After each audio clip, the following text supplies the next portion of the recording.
नमस्कार साथियों, यह है पीएच नेटवर्क। मैं हूं प्रदीप हुंड। आशा करता हूं कि आप सब परिवार कुशल होंगे, प्रसन्न होंगे। आज चाइना में एक सम्मेलन समाप्त हुआ है जिसको बोलते हैं एससीओ का सम्मेलन है, शंघाई कोऑपरेशन ऑर्गेनाइजेशन का, जिसके 10 मेंबर हैं, जिसमें प्रमुख मेंबर चीन, भारत और रूस है।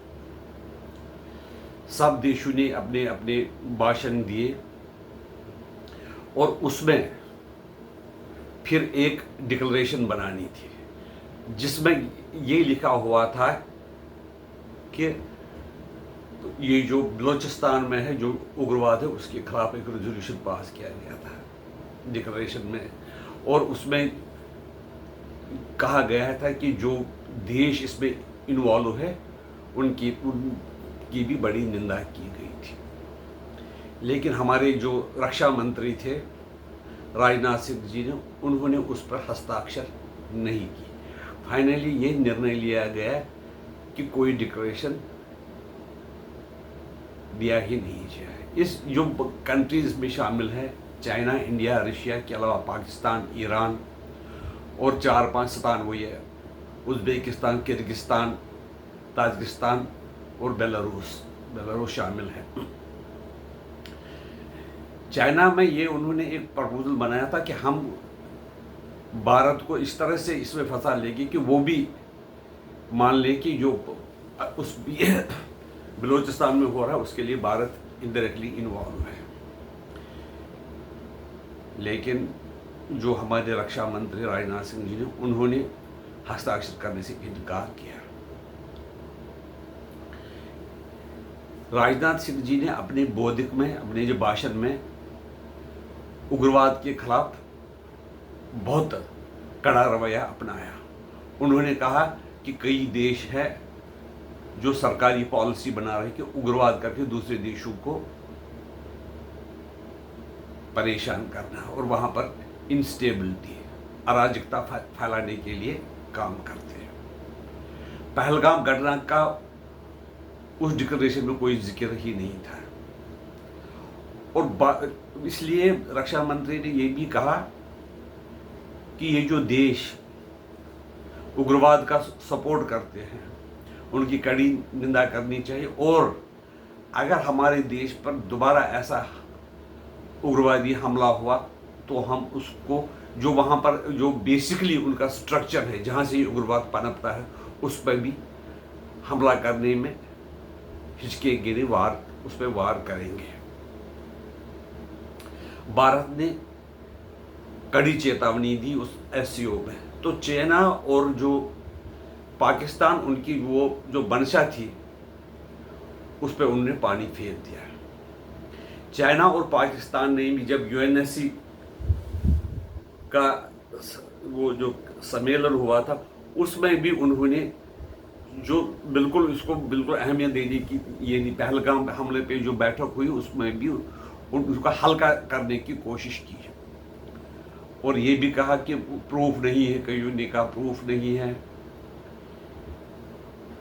किसी देश पर इल्ज़ाम लगाना ठीक नहीं है।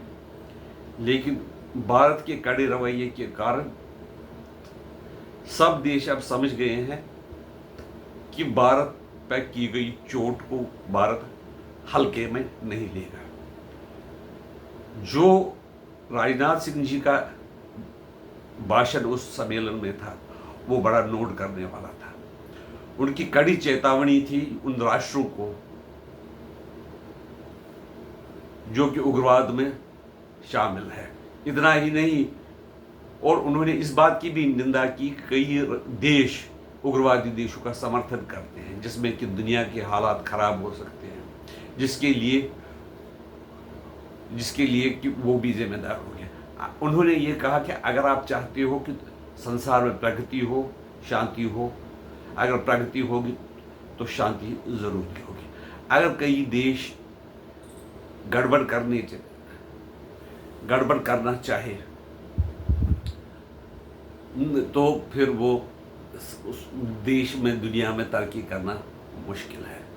जो पहले भी यूएनएससी में सम्मेलन हुआ था, इसमें चाइना ने कोशिश की कि TRF को वहाँ से निकाला जाए, तहरीकी रेजिस्टेंस फोर्स।